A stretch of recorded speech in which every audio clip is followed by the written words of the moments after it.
As the war rages, we're seeing more and more examples of the innocent people paying the price. President Biden spoke with the families of Americans missing, still unaccounted for among those taken by hostages by Hamas. Meantime, Israel is warning Palestinians in Northern Gaza to evacuate.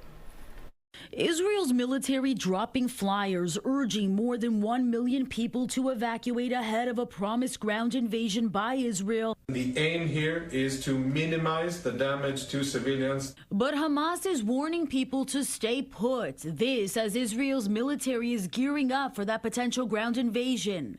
Meantime, the humanitarian crisis is already intense. This is video of bodies piling up in front of Gaza's largest hospital. With growing concern the war could become a wider conflict, the United States is still standing behind Israel. As I said from the beginning, the United States, make no mistake about it, stands with Israel.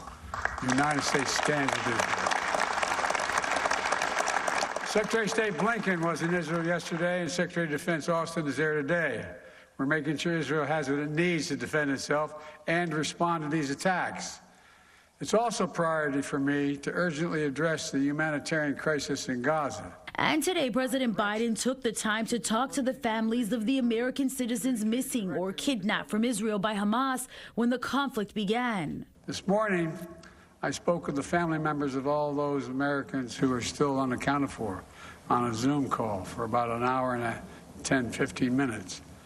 They're going through agony. Among them, Sigi Dekel-Chen. His father has ties to New York City and spoke to Fox 5 News earlier about that call with the president. His administration's utter commitment to doing whatever it can in cooperation with allies, of course, to finding our loved ones and getting them back home, as well as the rest of the Israeli hostages. I mean, they're just a small number compared to the greater number of Israeli hostages. And President Biden, honestly, he mainly listened. The State Department telling Fox 5 News that the U.S. government started flying Americans out of Israel today on charter flights. We've learned New York Senator Charles Schumer is leading a bipartisan delegation of senators to Israel this weekend to express support for the country.